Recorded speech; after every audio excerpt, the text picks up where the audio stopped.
Hello, everybody. I'm Tim Nudd, Editor-in-Chief of Muse by Clio, and welcome to the Future of Storytelling in Sports panel. I am thrilled to welcome my panelists for today, Monica Rustgi, VP of Marketing at Budweiser, Steve Stoute, founder and CEO of Translation, and Gary Vaynerchuk, founder and CEO of VaynerMedia.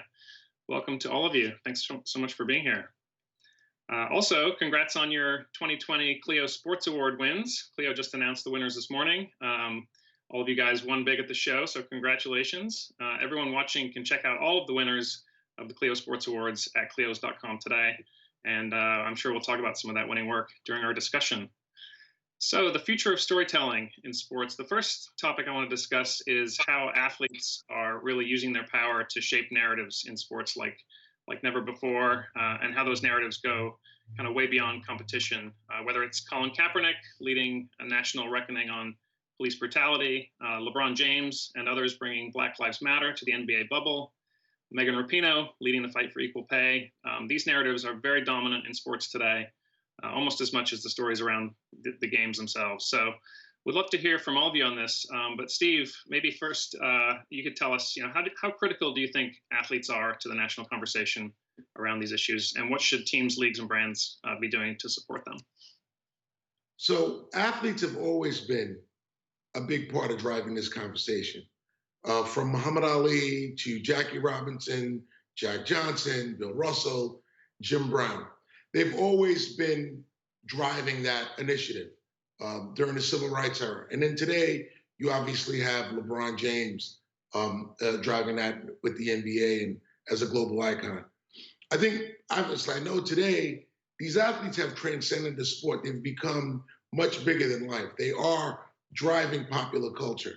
They are bigger than musicians at this point, what they've become. And as a result of that, they have the loudest voice. From a league perspective, I think the NBA, Adam Silver, has done a phenomenal job of allowing his athletes to be unfiltered in their point of view and how they feel about race relations in America. And the NFL has been very, very late. They did not handle Colin Kaepernick issue well at all, and they felt it. Fans stopped watching them. Young people were turning away from the NFL as a result, and they kind of went into a drought as a result of their positioning, including infighting with their athletes for not allowing themselves to have the voice and express themselves. So I think that's that. From a brand perspective, I think the brand should be extremely supportive of this. If you believe in those marketing person, a CEO, and you believe in those values, then I would support those athletes and support those brands, because history will tell us you're going to be on the right side of right or the wrong side of right. Like, it's not like when this thing gets looked back in hindsight, you'll see who didn't want to support what was pro-equality. And if you don't support pro-equality, you can't hide from that, right? So that story is going to be told for you. So I think that if you're a brand that believes in equality and believes that people should be treated fairly, and you're looking for all of these places to put money right now because of what's happening in America specifically, then I would be putting my money in the NBA right now. Because I think the NBA is doing a great job of supporting equality and supporting the right side of morality on these issues. And that's where I'd be supporting them, because the more the NBA has support, the more their athletes can help make change. Yeah, Gary and Monica, you guys worked on a fantastic campaign with Budweiser for women's soccer, closing the pay gap, the sponsorship gap, and the pay gap in women's soccer, which, by the way, has won 3 grand Clios at Clio Sports this week. So amazing work. Can you guys talk a little bit about that, and also, how important it is for brands to be in efforts like that? Monica, do you want to start? Monica, you might be on mute. Thank you. Am I on mute now? No? You're back. Yeah. What? Hey, what's going on? All right. So, this campaign with Megan Rapinoe called Future Official Sponsor was something that we launched at the National Women's Soccer League finals of last year. And essentially was to raise awareness of the fact that the National Women's Soccer League, the reason, one of the major contributors to the pay gap between women and men in soccer is the lack of sponsors, right? So the more sponsors you have, the more money you have going into that ecosystem, the stronger their ability to close that gap. So we use that to sort of have a tongue-in-cheek approach to sort of raise awareness of the many things that are unsponsored in the National Women's Soccer League that many other leagues have, like watches, deodorant, beverage. And I think that for us was sort of the beginning of a full transition on how we are looking at sports moving forward. I think in the past, we would dabble in a little bit more of the fun side of marketing, or maybe just retirements, which all have a role and all are very, very important to bring what our brand stands for forward. Now it's about, similar to what Steve was saying, like how all these athletes, they transcend the sport. It's about having a point of view. We now realize that in each of these leagues, National Women's Soccer League specifically, we have to be in it and fight for the right causes. We can't just advertise. So that's sort of how we've now shifted our approach with all of the leagues that we work with. So Major League Baseball, NBA, et cetera, et cetera. So it's shifted sort of our dynamic. It's all about what impact we can make on the sport. And I think one of the biggest shifts I saw in this year is every once in a while when we'd work with an athlete, you'd get like a few of them saying, hey, what's your brand doing to help the league? Maybe once in a while you talk about some sort of cause initiative that they want you to be a part of. 100% of the time in this year, where everyone is incredibly aware of the need to be more human and help and all the divisiveness, 100% of the time, every single athlete, a part of the negotiations are which nonprofit are we donating to? And what point of view do you have? And if you aren't on the right side of history, or the right side of conversation, we actually won't do business with you. And that's been an interesting shift that we've noticed. But as a result of that, when you are on the same page, the work you're doing together is a lot more powerful and less transactional. Gary, how do you talk to your clients about these kind of conversations about leading social causes in marketing? I think Steve hit the moonshot in his opening answer, which is everything's being documented and everyone's going to have a conversation with their grandchild. And whether that grandchild is on a human level, you and your grandchild, or whether that's a brand that has to have a conversation with its consumer, the reality is that, both Steve's point about the iconic athletes up to LeBron James at this moment, or Monica from a brand standpoint, this is about attention and what one does with the attention. What Monica and our team realized was everyone loved the women's national team during the World Cup. And then literally the next day, I mean, when you think about the comps, you think about the devastating feeling. My great grandma used to talk a lot about being Jewish in the Soviet Union, where like you would do something like win a Nobel Peace Prize, and the next day, after you went to Moscow, you'd get beat up in the shtetl, right? You think about the iconic entertainers and athletes, Black Americans through the years, who would be on the biggest stages and then not be able to, an hour later, eat at a restaurant after having, winning a gold medal like Muhammad Ali. Obviously not to those extremes, but the women's national team is like the heroes of the week. And then the next week they go to their league and there's 19 people there and zero funding. And so Budweiser was able to use its dollars and platform to bring that awareness. And brands have always had that because they've had the money to run commercials. What I think is incredibly interesting about today's world is LeBron James doesn't need Howard Cosell. Muhammad Ali was a genius. He hacked the media, right? He built relationships, and he was able to then use that platform to get out a proper message. Athletes don't have to be at the mercy of Bleacher or CNN or Fox or anybody. They have the platform with the social media infrastructure that we now live in, and that will trickle to every human being at every level. And so what I remind our brands and our clients about is everybody's in play. every opinion matters, which means in America, you will have two very distinct opinions. Steve talks about the NFL's troubles from doing a very poor job in supporting their players. Then when they tried to support, you had a whole nother half of the country deciding not to watch and support. That is now table stakes until there is a leader or an energy that comes to play, because everything trickles from the top, that has an interest to bring people together, which is not the current situation. And so that means, hey, good news, brand, you're gonna have 50% of the potential consumers upset one way or the other. Where do you wanna be on this? Because that's how it's gonna play out in a decade. But to Steve's outrageously proper point, this is gonna be in mini documentaries, this is gonna be in content in a decade from now, and how's your brand gonna do when it's completely on the wrong side of history? Yeah, that's interesting. It's a legacy thing. It sure is. I want to talk about storytelling during COVID and how that has sort of changed things for you guys. Obviously, the sports teams come together. Hey, Tim, I apologize. I think it's different than a legacy thing. I think it's a humanity thing that, I understand the context of what you're saying, but I think it's an important point. I think legacy, I definitely think about that, but think about innovation and things of that nature. I mean, this is at its purest level a humanity thing, and I think that's going to play out. I just don't know how people don't see that. Anyway, nonetheless, yeah. I apologize. Yeah, no, that's fine. I mean, to that point, Steve, what do you say when people say, I don't want politics in my entertainment, I don't want politics in my sports? People who say ratings are down because of that, what do you say to those people? It's omnipresent. You can't get out of it. The athletes were in China.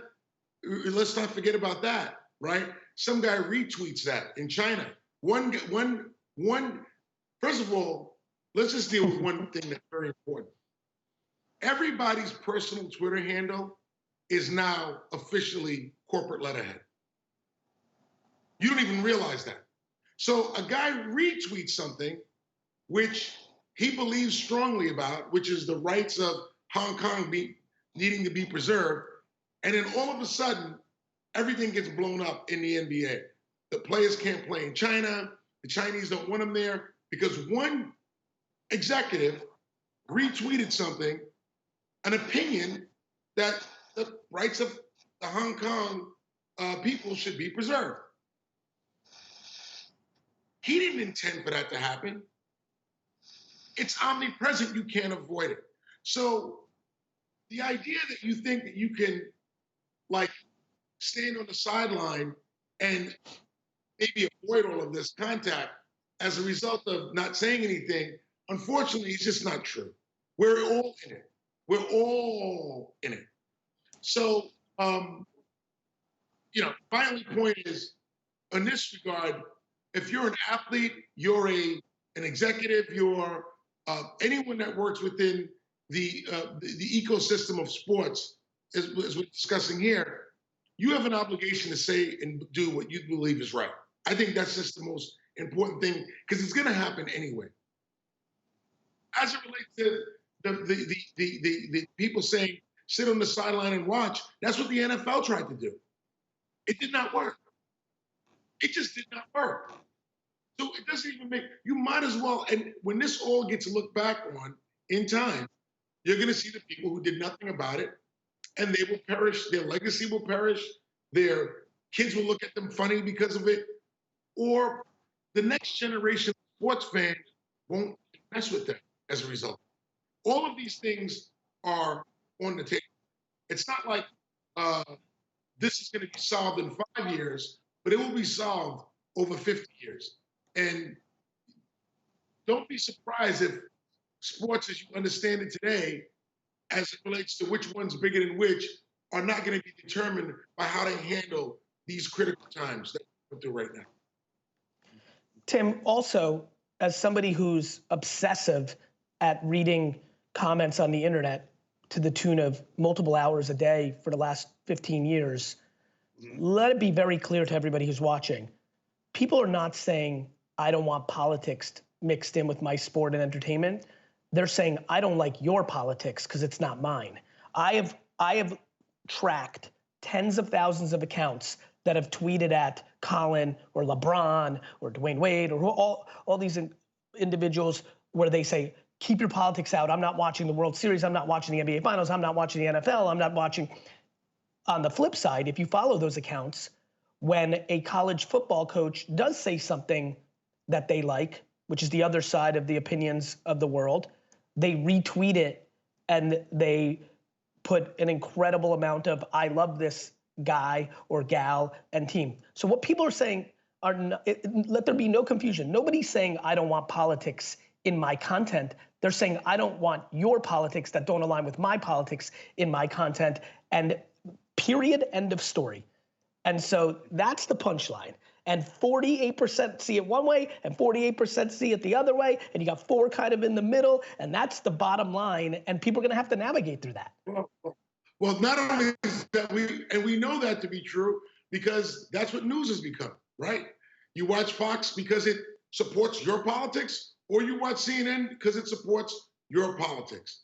And that's what people want. They want their politics to be expounded upon and amplified, not necessarily the points of views of others if they don't agree with their political position. That's why the algorithm conversation is laughable. The algorithm's blind. All it does is affirms what you want. When people are like, oh, Facebook is doing this to me, or this is that happening to me. The same thing's happening with your remote control and the 50 cents that you spend on a newspaper. You're making that choice. Anyway, totally. Monica? Well, let's move on to COVID. Monica, you guys at Budweiser did the One Team campaign. Obviously, the narratives around sports themselves have changed crazy. Seasons were truncated this year. Lots of different narratives, in the games themselves, but also away from the field. Sports marketers coming together to sort of help people in real ways. Tell us a little bit about the One Team idea and how you see, what you've learned, I guess, from storytelling during COVID. Yeah, so back in March when COVID sort of hit a boiling point, and then little by little all the leagues, put everything to halt, we realized, like, first of all, from a business standpoint, like being in stadium, that's really big for beer sales, right? So that had a huge impact for us from just a business standpoint. So we really had to, we're still to this day reimagining what this looks like in 2021. How do we compensate for it in other ways, right? E-commerce is one thing, and all these other types of innovative platforms. The second piece was literally the fact that as one of the biggest sports sponsorship companies, we had a lot of investments just frozen. And a big part of those investments are eyeballs on a stadium signage, or eyeballs on a digital display. So the first thing that we did is we huddled with the leagues, the teams across all of our portfolio of brands. So it wasn't just Budweiser. It was Bud Light, Michelob Ultras, Natty, and essentially, I would say within 5 days, I would say the conversations with the leagues and the teams was 48 hours. We said, hey, we're sitting on millions of dollars that are not being put to use in the way that is probably good for business. However, let's put them to help. So long story short, the biggest threat with COVID was a big blood shortage, because blood drives were not able to practice the social distancing. People were asked to stay at home. So there were all these empty stadiums that had all this space. And then we funneled our sponsorship dollars to actually pay for the logistics and operations of the blood drives. So we were able to save thousands of lives by creating these blood drives. And I think the biggest thing from a storytelling standpoint, and I can even liken this to what we did with Megan Rapinoe, is if you think about the path to the solution to the problem, it's actually very complex, right? A common person isn't going to say sponsorship dollars goes into the league and then it turns into money it's very complex. Same with the One Team concept. Blood shortage is going to impact people's lives. The whole ecosystem is complex. The cool thing about what brands can do is have compelling storytelling that's simple for people to get. So I think that was the biggest thing between the Megan Rapinoe out-of-home print campaign to this One Team concept that helped people to understand that part of being on the right team is going and donating blood, they don't need to understand how. It's just this heartfelt film that helped us to have a very clear role in solving a problem. So I think that's one side of it. Back to the first part, which is the business problem, right? Which is the fact that we are not actually like able to be in stadium. We really had to figure out new ways to hack that in-stadium experience. So there were two things we did with the Vayner team. One thing was around the Challenger Cup this summer. We did this free kicks for Bud. So we hacked the signage literally on the side of the field to give people an interactive way to win free beer based on how the game was being played. So in a non-COVID year, probably those banner ads would just literally say Budweiser, right? But because our ability to access, and to Gary's point, he talks about attention all the time, right? We had limited areas of attention to connect with our fans. So we're looking at like sign making now, and we're like, that is a valuable real estate. There's a whole new appreciation for the stuff that we probably just overlooked all the time, right? And now we're looking at every single piece of real estate as a way to interact, engage, move the business. So we did that with the National Men's Soccer League. The Challenger Cup became a trending hashtag. And then we took a learning from that, applied it to the World Series just now. There's all these empty seats. We tarped a few of them, put some Budweiser cases, and we had this whole campaign called Hit the Buds that basically gamified the entire World Series experience, so that if the baseball actually hit the Buds, then people would win free like beer. last night. Literally last night it happened finally, and we were a number two trending brand right under the Bachelorette. So it's cool, and that's something we all aspire to, Monica. Right? Anything that could get us closer to the Bachelorette. Yeah, it's a great point. Like being forced to experiment makes you, learn new ways. I mean, Gary, I'm sure with many of your clients, you were forced to explore new sort of experimental ways that you didn't have to before because you had sort of a game plan going in. Can you talk a little bit about your clients and how you've sort of told stories through them in COVID? It's funny because being on this panel with Steve, which we haven't had the luxury to do too often, I look afar and I see his incredible shop plays in this arena as well. I think for everybody who doesn't just do the status quo, hey, let's take a brief from a client, have a strategist look at it, have a creative come up with an idea and pitch it, and let's launch it on television. This has been a transformational time period. That's exactly, for our company, and I think the less than handful other kind of creative agencies, Steve's company being one of them, this is a good time because people became practitioners. I can't tell you how many people in the last 9 months have said things to me like, oh, this is what you meant, or, oh, I'm sorry for saying this to you, because now that people had time. CMOs and brand managers had time to actually touch things because we play in digital so heavily. People just made assumptions. They read a Wall Street Journal article about TikTok or Snapchat or Facebook feed or live this. People became practitioners. And so for us, it is a fluid model. We do have a speed element and a different distribution model and a different creative model, which fit these times. I mean, listen, there is an absolute time and place to spend real money on production. There's also a time and place not to.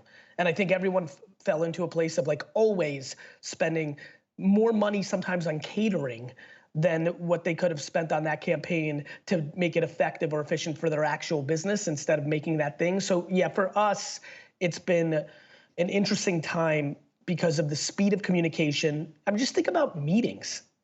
You know how many hours were wasted sometimes by Monica and I's office trying to get us together versus text, get on Zoom link, bang it out, move on. I mean, this is a forever change, I think, for a lot of people. And so from our standpoint, it's definitely led itself to much more fruitful conversations because I just believe the biggest hidden thing that happened during this time is senior decision makers got a little bit closer to the reality of what OTT is doing right now, to the reality of what Instagram story ads, how they are underpriced, to the reality of what a TikTok influencer can do to their business, and not in reading it on Ad Age or getting award for it, but actually like just having the time to touch it. Gary, I've just seen this too long in advertising. And Monica, you're on the brand side. You get this. You know, as I told you when we first got on, I was impressed with you when I first met you. Most people on the brand side, they do simply one thing: anything not to get fired. Yeah. So it's written about.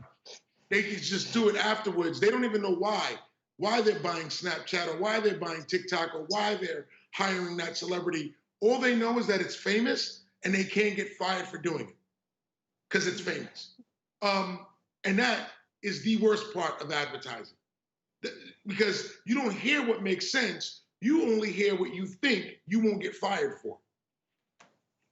It's called bad idea.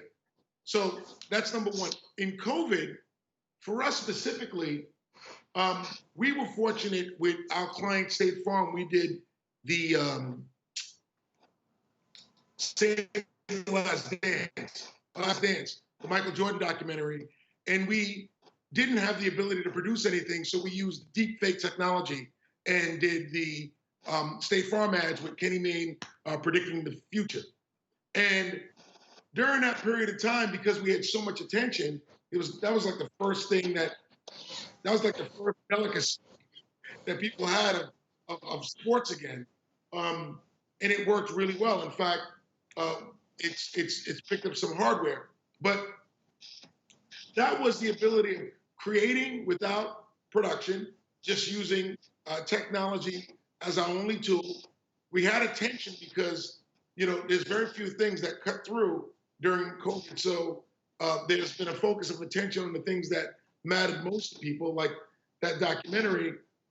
Not only did COVID hit in March, but you got to remember that when George Floyd was brutally murdered and that was captured, the combination of both of those things, I think, has done a lot to help move this country forward. But specifically as it relates to marketing, what brands were doing was calling a person like me, because I'm African American, saying, can I give you some money and do something to help the Black community? I have never in 15, 16 years of translation taken one nickel because I was an African American. I do not want to go through any side doors. I want to go through the front door. I deserve a seat at the big table. If I don't get that, I don't want it. I am not going to give somebody the opportunity to rent me in order to say they did something good. You know what? Go rent somebody else, not me. Then you have COVID, in which it allowed people to, like to Gary's point, pay attention.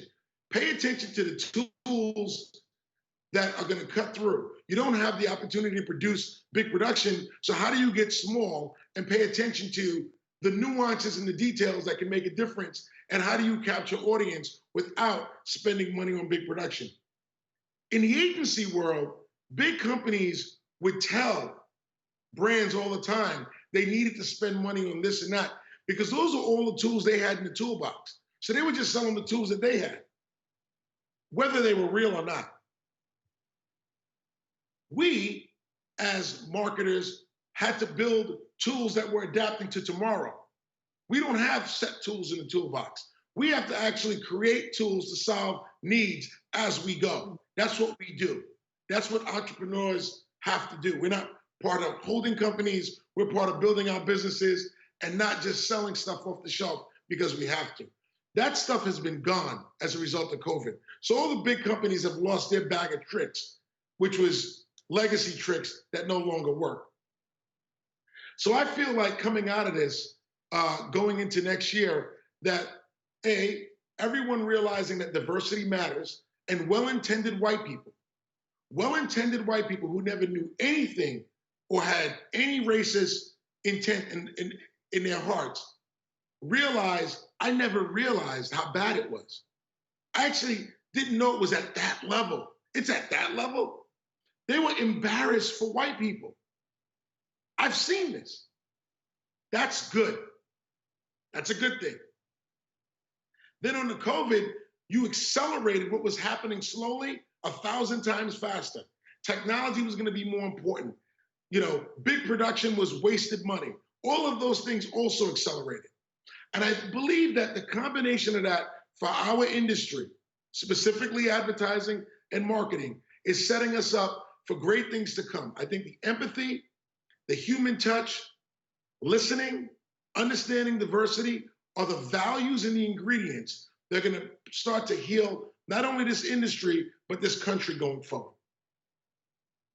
Yeah, Steve, I could not agree with you more. I've been telling people, 2020 for me, at least from a brand standpoint, has really, I think overall people understand the importance of operating with empathy first, diversity. Everything was in a theoretical space for the most part. I think this year insanely accelerated that. It's the new way of doing business moving forward. If you are a brand that does not do that, you will not prevail. You will not succeed. It is the new table stakes. It is the new norm. And the piece on the production side of things, I think the old tools, the old toolbox, the high stakes like productions, that's what was slowing down brands from expressing who they are. And the thing that we've learned in this year is the things that are getting disproportionate attention, disproportionate PR impressions, social conversation, are literally the cheapest and fastest things we've done. And I think a lot of that has to do with the fact that we're not like handcuffed to think in these high production. It's almost like COVID gave us the permission, even though it was always there, to operate this way. And what's accelerated now is people's comfort level. So, we have so many, we've put out 24 campaigns in this year, and we're not even done. And we have like 6 more.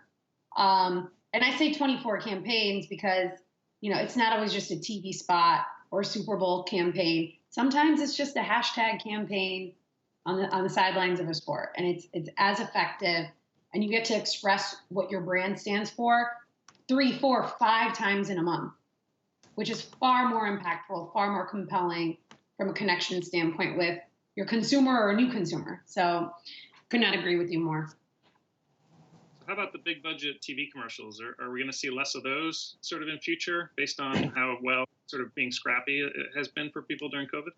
Gary, what do you think about that? I think it'll be a mix, right, Tim? I think it's a very similar conversation to, are we going back to the office? It's going to be a mix. I really believe that back to attention, right? There's so many ways to play it. Do you understand the distribution? Do you understand how to create contextual creative that will work well on the distribution? I think Steve's shop is incredibly strong in the last 15 years. We're picking people to be in the content that were more famous, I think, than the advertiser understood, thus creating an arbitrage that way. So I think that's where this is going to go. I think there's an opportunity to still spend a godload of money on production, but I just have a funny feeling it's not going to come in the form of 737 feedbacks around the coloring, or do we really need to go to this place to shoot it? I think people are going to be more thoughtful. I think you still may see some of the line items get to that level, but I also think that there's going to be 50% of the mundane TVC that is going to be done in a much more thoughtful way. I think it's hard to get excited going into 2021, putting $1 million production together on something that is going to be in a commercial form running on remnant television. It has to be debated. I also think we have the emergence of OTT. I think Steve and I and the other kind of innovative leaders, as he pointed out, are thinking about the contextual nature of OTT commercials versus network television, and what is that going to mean? With the planning behind that kind of commercial, I could see. Let's use Steve's shop. What he does extremely well with State Farm. Does that mean there's 7 guys that are now going to be in the spot instead of 1 core leader of the face, because there's an understanding that they're going to chop it up regionally, and the guy who's the star in the heat might over-index better that in that market. But there's going to be different conversations happening, and I think that's going to create a lot more thoughtfulness. And so I do think people will be smarter about wasting their dollars, but I still think you'll see some pretty special spots that are going to cost some real money to produce. Yeah, I mean, that segues into sort of technology. I mean, Steve, you mentioned the State Farm work that was just, everybody just loved it so much. And there's other technologies, AR, everything down to sort of new camera angles in the NBA. I mean, there's there's a lot of changes happening technologically. How do you, Steve, at Translation, how do you guys think about technology driving new forms of storytelling? I mean, I think technology has always drove new forms of storytelling historically. And that's not going to change now.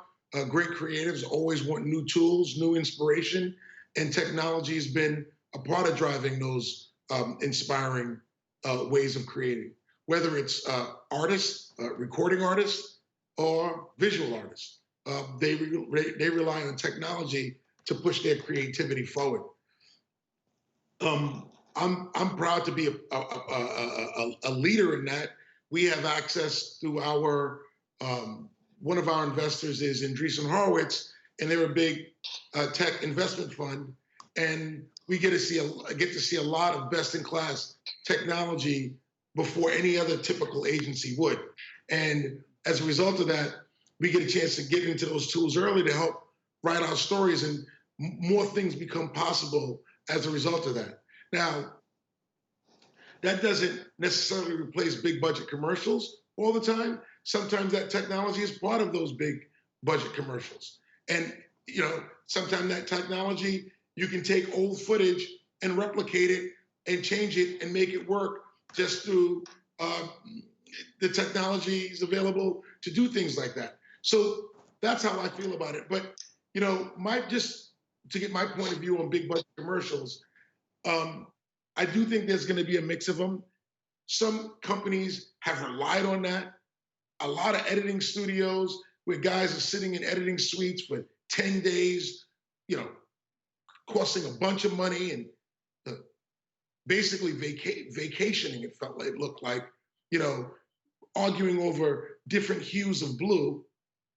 That was unnecessary, but it was an industry standard that people accepted, or everybody going to Los Angeles, staying at the Shutters because it was a great place to vacation and you can actually give it a preview before you took your family. Like on production budgets, those days are over with. So when I say big budget, let's just be clear. I think all of the panelists would say much more efficient spending at getting quality, much more efficient spending. Whether it's $2 million or $250,000, you want to be much more efficient in your spending at getting quality. There's that Budweiser commercial, Bud Light commercial that you guys have now, that InBev has now with the cardboard cutout, is a highly produced commercial that is absolutely phenomenal, that will fall under the bigger budget category, that looks like money well spent, because I think it's brilliant. Just have to give InBev a shout out there with that spot. I love that too. It also comes down to the craft of the storytelling, right? Through like the emotion, like something what Nike does with You Can't Stop Sport. I mean, you know, a lot of that work is done in the editing room, but the storytelling, the emotion is incredible. I assume that that's going to be central to all storytelling in sports going forward. Tim, it's an emotional business. Tim, this has been played out in Hollywood for decades. We've seen movies that are very low cost be remarkable. We've seen very big, you know, budgets be massive disasters. We've seen advertising is like the last to figure this out. In Hollywood, it is very understood that you can spend $1 trillion and it could be Waterworld and flop, or you can make Dallas Buyers Club and it can be Monster. In technology world, it is very understood that you can build a 10-person team with very little money and build Instagram, or you can spend $1 trillion and build Quibi, and 6 months later it's gone. For some unknown reason, advertising has not been able to figure itself out to understand that yes, it is true. Not every $2, $3, $4, $5 million production commercial is automatically going to be good. This notion that the production cost and value guarantees success, storytelling is always the game. Of course. You know, the other thing I wanted to ask about. Sorry, go on, Monica. Oh yeah. No, I was just gonna say, like, I think one of the biggest things for us is it's so liberating not to be precious about every single thing. I think you need to find like the 1 or 2 things that you absolutely should be precious about and make those exceptional and amazing, and then really embrace speed and not having to, part of perfection is also being raw. And I think that's one of the biggest things. If you think of how consumers consume content, the content they're looking at is something very raw on their Instagram, right? Insta stories to Insta live. Like people are very comfortable at looking at different degrees of sophistication on editing and craft. So it's literally like we just need to respect the fact that they're going to be okay. They're going to be okay if like that blue has only been reviewed one time or two times, or if that audio mix is just not perfect. Like that time you spend on perfecting something that does not need to be perfected is just time away from more work that's going to grab people's attention. And so it's absolutely where you have to. And who gets to be the judge and jury? I'm sorry, Monica. And who gets to be the judge and jury of perfection? I mean, you know, one thing that is just so fascinating is these are human subjective calls. I mean, and we sit there. I mean, I've literally watched people. If you count up the people in a room and you understand what the hourly wage is, spending tens and tens and tens and thousands of dollars on the perfection around an adjective. It's silly. Yeah. One other thing I want to discuss with all of you is sort of the bottom-up nature of storytelling today. You know, when there was only a few media channels and, you know, only a few people had power to disseminate, you know, things, that it was very top-down. Now you've got thousands of fan accounts and there's so much coming up, bubbling up from the bottom. Curious how you guys sort of manage that. I mean, very few industries move at the speed of sports. How do you guys digest everything coming up from the bottom, you know, to advise your clients or as a client to sort of latch onto that, if they're trends, if they're current events? I'm curious if you guys have strategies for sort of managing the flow of content. There's one way to do that. There's one real way to live it. You can't, you got to live it. You can't visit it. You can't borrow it. You can't, you know, glean from it. You got to live it. You have to live it yourself as the lead, or you have to hire people that specifically live that. You know, with sport, I would just say with sport and music specifically, trying to get people who don't do that to do that temporarily, it always sucks. It always comes out bad. It's the language of sport, the language of music is so specific that unless you are inside of it first, that's the only way you can speak to outsiders of it. But if you're never in it, it's impossible to do. At least that's been my experience, because I've seen people try that. Like, I don't really like sports.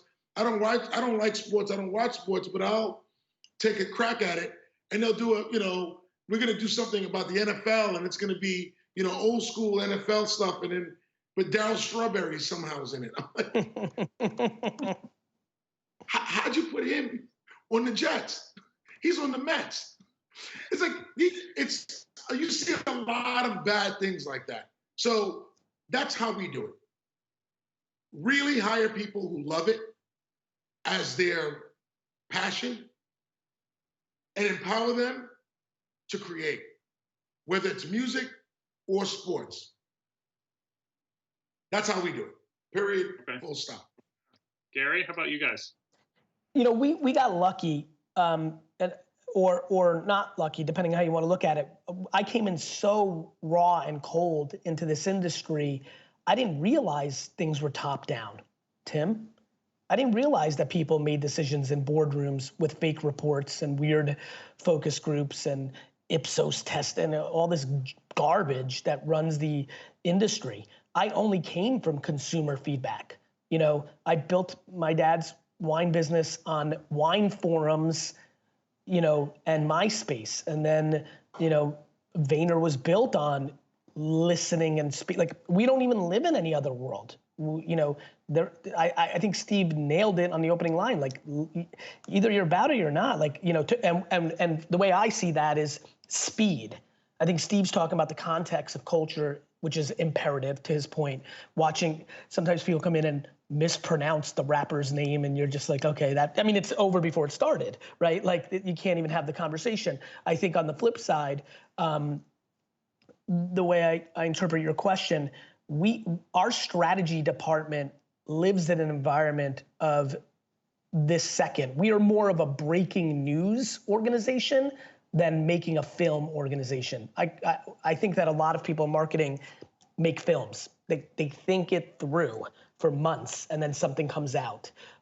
For us, our DNA is breaking news. Something happens, you make something. You go on air and you talk about it, and which is why we've always been so centric to social media context, because that is the environment where that plays out. We also are a mature state at this point, 11 years in. We think a lot about post-creative strategy, the context, the analytical and qualitative feedback loops. So we've gotten much stronger at it, because now it's not just the creation of the content based on what's happening this second, it's understanding it an hour later and a day later to make the next informed piece of creative work. And so that's a big part of our DNA.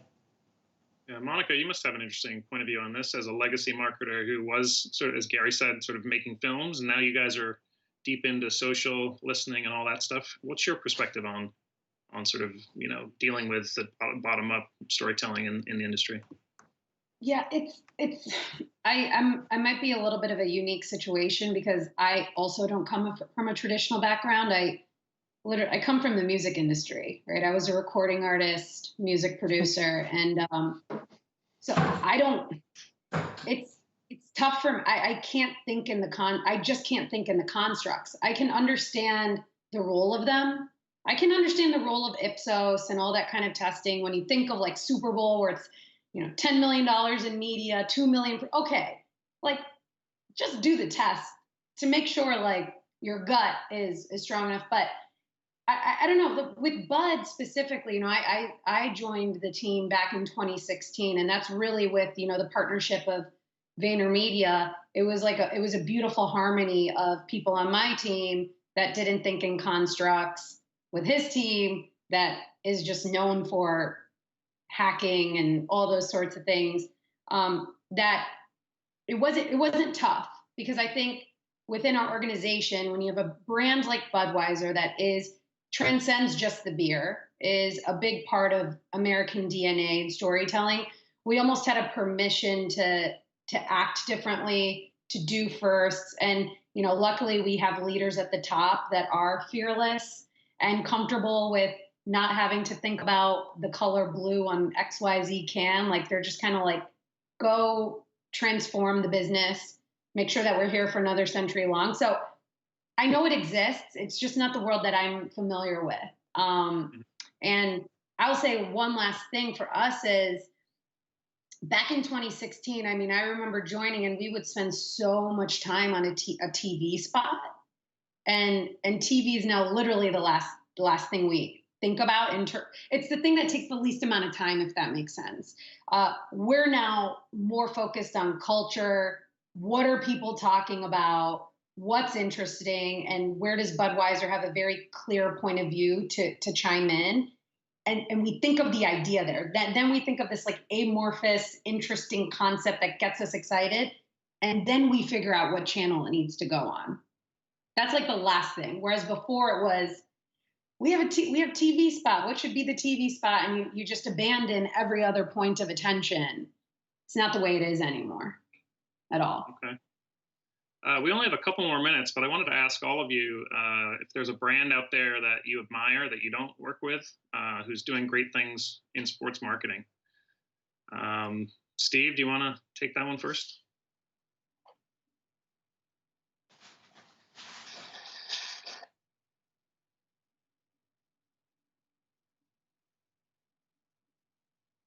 That's good. I think Kia has done great work with basketball, sports marketing. I think the way they used Blake Griffin was amazing. I was always envious of that work.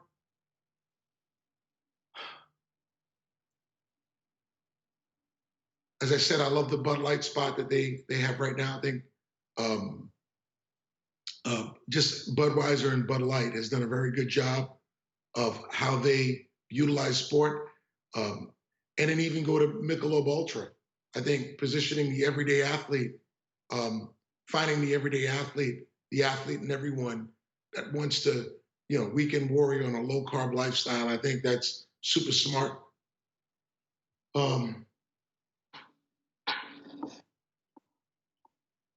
Those those are probably the ones, Kia and Budweiser and Bev. I think they do it the best. Yeah. Gary, how about you? You know, I'm weird with advertising. This is always, as you started the question, I'm like, oh crap, because I really am not great at being up to date with the ecosystem. It's not a strength of mine. What I can tell you is, meaning from the advertising spot, because it's so much of, I'll give you, it's funny where my head went. Oh crap, I don't know that much work, because work a lot of times is television, and I'm just not I just don't end up consuming a lot of TVC. Actually, let me give you a couple of weird answers. I thought what the NFL did with, and I don't know, and I'm not sure which brands took advantage of this, but the split screen of not going away from the game. This is just a television commercial innovation that I think is something people need to think about. That the split screen, because you know, my Jets and Steve's Cowboys are really struggling this year. So after a bad defensive outing or an awful 3-and-out for the Jets, when the programming now goes to a split screen, I'm really paying attention to, are my coaches holding my players accountable? Who threw their helmet down and gives it, you know, crap, which I need as a fan that's struggling. Like, I'm watching for those things. So my eyes are still on the TV screen, which has subtly made me see the commercials in an environment that I would have never seen, because I would have went to my phone and looked at Twitter to see if any of the beat writers picked up on anything on the sidelines, because that's actually what I was watching. That's something, I think Monica and I have been working on a ton of localization campaigns. You know, the other place my head went was whoever's making the most stuff sell. To me, it's not about the subjective opinion of me on, did I like that spot, or was that a great move? I think Steve's point on Blake, like integrating the product into the slam, that's smart. That's hacking the attention graph, and people are seeing that. That's smart. To me, there's also, for all of this, because that's my lens on this is business, is the comma. The whole game for me is the comma. Comma, did that lead to, I mean, we were just awarded these incredible awards last night, and we're on this morning and on the text thread, and I literally replied to my team, I'm like, how's the work attributed to sales of Budweiser? Can you give me an answer? And I'm always raining on my creatives parade. They're always mad at me because they're all like fired up. They got the hardware. They said, I'm like, yeah, tell me about that. Like, that's just the truth. So I'd say any brand that can black and white show that the creative is driving to a positive business result, I think is good sports marketing. Mm-hmm. Sure. Monica, how do you feel about another brand or two that you admire in sports marketing? I'm weird like this too. Like I'm not like an ad junkie in that I like explore all the time. Cause there's a little part of me that doesn't want to be looking at the side. I kind of want to just be looking in and up. So I bet there's a lot of work out there I admire. I can always find something I admire and everything. I think from a craft standpoint, I think for me, Nike is one of the what they just released, right? The nothing can stop what we can do, that ad. I mean, when I was looking at that editing, it made me fall back in love with a part of the craft that sometimes you don't even think about, right? It kind of reminded me of being back, you know, in the music industry, back in the studio, and there's just like nothing like an amazing engineer to make a song fundamentally different, but no one even knows that side of it, right? So I think Nike, from a craft standpoint, what they did this summer was genius, brilliant. I've never had editing make me want to cry. The editing made me want to cry. I think what Tide did a few years ago at the Super Bowl, hacking the attention that the game does, was awesome. Like, that makes me constantly think of hacking attention. That to me was amazing. I think, you know, when brands do things that are contextually relevant, I think like what State Farm did, that to me is also great, awesome. And, you know, even though you can't run that ad for, you know, a long extended period after that, again, the ROI on showing a consumer you got them in that moment and understood them will have a disproportionate return than a generic ad that can run for 5 or 6 months. So it's things like I can fall in love with very specific things. I I think overall, what I appreciate that I'm seeing is a lot less advertising. And I think that's the biggest shift that needs to, if you're a brand that still thinks in advertising terms, like you really gotta take a hard look again at how you're doing your work, because like at this point, brands need to look at themselves as entertainment companies. You need to make sure that you are respecting people's attention and you're respecting what they care about. You're not disrupting them, and a good proportion of the work you do drives your business. I don't think 100% of it has to. I think a good amount needs to nourish the brand and make sure people understand what you stand for. And you better stand for something very clear. You can't be on the sidelines. You have to be very clear. However, you got to move the business. Very well said. I'll throw one in there. The Mullen Lowe campaign for Change the Ref.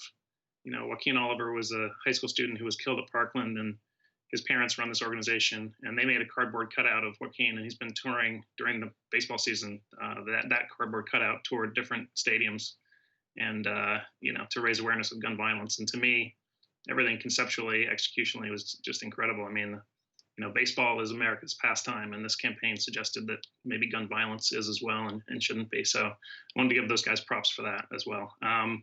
Anyway, that's all the time we've got. Monica, I'm sorry. The fact that you just said what you said about editing and that feeling that you got from an engineer in the studio is exactly how I feel. And very few people you meet talk that way. Understand the value of an edit in a movie or a film, and the quality of an engineer in a studio and what he does to a song to change it, transition it, to make you feel it in your chest. And it's a very, very similar feeling that very few people have gotten that deep in both industries that can connect those two feelings. I happen to be one of them, but there's very few people you speak to that understand that. That's awesome. You know what's awesome about that moment for me is listening to these two that went deep in that world. It's exactly how I feel about the context of creative and social. In the same way that these two genuinely understand on both sides of music and advertising what that feeling is how I feel every day when I watch creative in the social media channels, when 99.9% of brands are 100% tone deaf of understanding the contextual aspect of LinkedIn versus Snapchat. But this is actual editing. This is post-production contextual to make it flow. Like literally the cropping of the images, understanding sticker culture, overlays, like genuine copy support. I mean, the industry is completely mailed in copy, supporting social media creative, completely mailed it in. So it was really interesting listening to them, because I'm like, okay, I definitely don't understand to the depths of probably both genres, by the way, of those two, but I understand what they're saying, because meanwhile over here, nobody talks about, I laugh when people think the craft of making a TVC is superior to the craft of making a social media post. I laugh. I genuinely laugh. I think people have completely been naive to the contextual production storytelling required across the board, because Pinterest is incredibly different than Instagram, especially when you talk, if we're gonna use music terms, the psychology of when you're consuming it. What mindset are you in? Somebody listening to hip hop versus jazz is in a different mindset when they decided to make that choice, when they hit the play button. When you're in LinkedIn's feed, you're in a very different mindset than you are when you're in TikTok's feed. And there is absolutely no contextual storytelling and editing in social media creative today, which is the elephant in the room why so many people can't win on the platform. We're going to have to leave it at that. Guys, this was a really fascinating conversation, and we appreciate your time so much. Gary, Steve, Monica, wonderful to see you guys, and appreciate the time. Thanks, everyone. Awesome. Have a healthy week. Bye, everyone. Cheers. Bye. A big thanks to our co-hosts for this event, Bleacher Report.